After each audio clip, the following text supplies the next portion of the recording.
Olá pessoal, Paulo Costa aqui do CAE Técnica Treinamentos Automotivos, mais uma vez aqui, mais um vídeo, dessa vez sobre o osciloscópio e sobre a questão da segurança, né? Então muita gente, né, tem medo de utilizar o osciloscópio, às vezes até tem um osciloscópio, mas fica inseguro com relação à segurança, se pode danificar ou não o osciloscópio.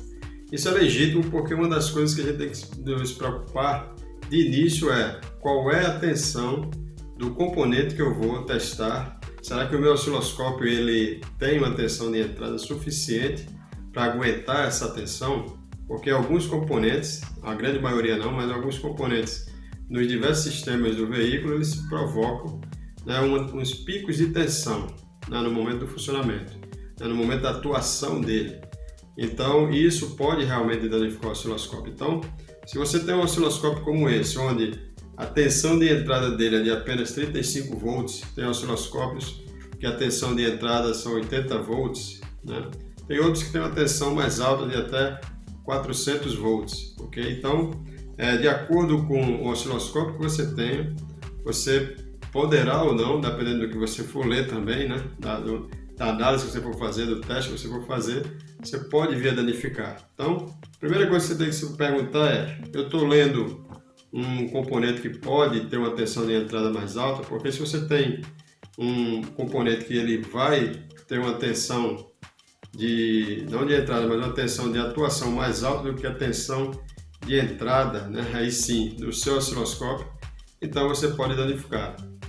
Então é para isso que existem os atenuadores. Então esse componente aqui, ok, que é um atenuador onde ele pode reduzir até 20 vezes, ok, a tensão de acionamento, a tensão de trabalho desse componente. Normalmente, esses componentes que têm esse tipo de tensão muito alta, e normalmente são tensões de pico, são as eletroválvulas, né, e os transformadores de ignição, ou bobinas, ok? Então, tanto você pode utilizar esse atenuador, que atenua 20 vezes, ou seja, ele aumenta a capacidade do seu osciloscópio em 20 vezes. Então, se você tem um tipo de osciloscópio desse aqui, o seu modelo tem uma entrada de 35 volts apenas, então ele aguenta até 35 volts. Então, se você for ler uma tensão, se você for fazer um teste, uma análise de um injetor, por exemplo, né, análise da tensão, então, você utilizando uma ponta de prova atenuada, você pode resolver o problema. Porque essa ponta de prova, através dessa chave, ela pode atenuar até 10 vezes. Ok? Então isso quer dizer o quê?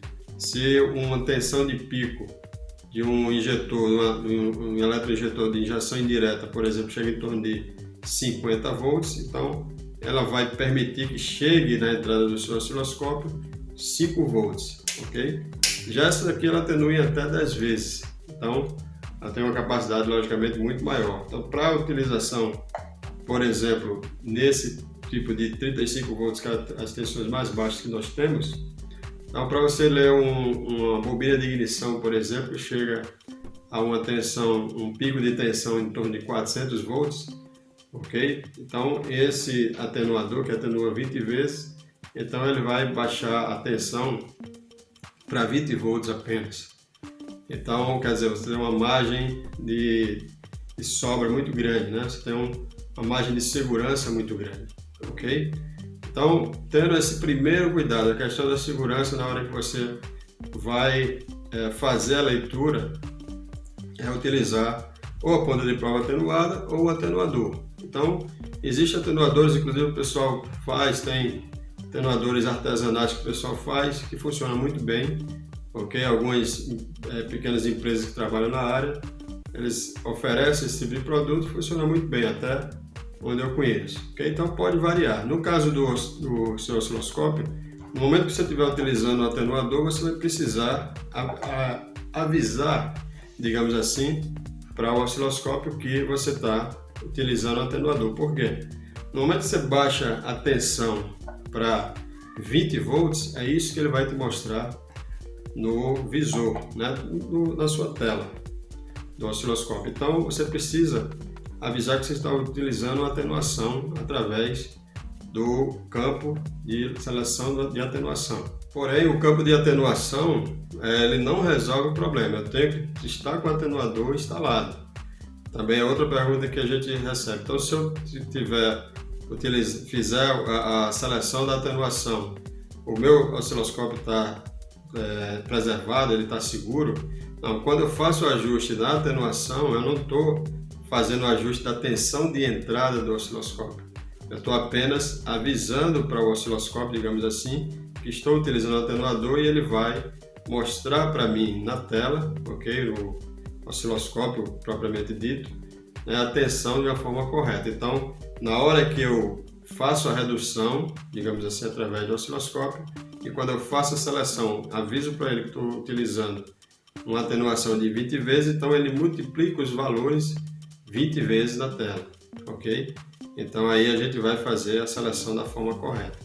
Então são esses dois cuidados que eu tenho que ter: usar o atenuador e fazer o ajuste da atenuação no osciloscópio. Aí eu vou estar fazendo a leitura da forma correta, ok? Então, com relação à segurança, essa é a primeira pergunta que eu tenho que fazer. Eu vou ler um eletroinjetor, seja de injeção direta, injeção indireta, ou seja, uma eletroválvula, por exemplo, a eletroválvula do canister. Se eu for verificar também um relé, por exemplo, então é um outro componente que gera também picos de tensões. Então, se eu tiver com um osciloscópio de baixa entrada, né, com valor de tensão baixo de entrada, então eu preciso utilizar o atenuador para que não haja problemas ao osciloscópio. Agora, se eu tenho um osciloscópio que trabalha com tensões de entrada altas, 300, 400 volts, como existe no mercado, então eu não preciso usar o atenuador, logicamente. Eu vou precisar fazer a instrumentação correta do osciloscópio, que é o assunto do nosso próximo vídeo, a nossa próxima dica, ok? Então, sendo eletroválvulas, sendo injetores, né, sinal de injetores, sendo sinal de controle de eletroválvulas, sinal de controle de injetores, injeção indireta, em torno de 50 volts, injeção direta, aí varia um pouco, né? É bom também falar um pouco sobre isso. Então, dependendo do sistema, pode variar, pode chegar a 80 volts, 100 volts, 150 volts ou mais, depende da tecnologia, da geração, ok? Porque tem uma ligação direta com a pressão do reio. Então, as pressões vão aumentando, as tensões de pico também vão aumentando, ok? A eletroválvula de regulagem de pressão da bomba de alta, né, é outro componente também que gera pico de tensões. Então, tudo isso, se eu trabalho com osciloscópio, mais uma vez, com tensões de entrada baixa, então preciso utilizar o atenuador, tá certo? O acessório, que é para que o meu osciloscópio esteja protegido, certo? Então, na nossa próxima dica, nós vamos trabalhar a questão da instrumentação, que é importante também para o ponto, né, segurança, né, para o quesito segurança na utilização do osciloscópio. Se você quer aprender mais sobre o osciloscópio, mora em Natal ou na região ou cidades próximas, nos próximos dias 15 e 16, nós estaremos realizando no bairro Candelária, na Natal Autotech, um treinamento osciloscópio automotivo que vai desde o básico até a análise de sistema de ignição, a teste de motor, né, análise de motor como compressão relativa, sincronismo virtual, e também nós vamos utilizar lá no nosso osciloscópio, nós vamos fazer uma demonstração, okay, da utilização dos transdutores, ok? Então entre em contato conosco, se souber mais detalhes. Se quiser saber mais detalhes e estiver interessado, mora na região, vale a pena você vir aproveitar e sair em 2022 na frente. Ok, pessoal? Então um forte abraço a todos, sucesso no dia a dia da oficina e até o nosso próximo vídeo. Até lá!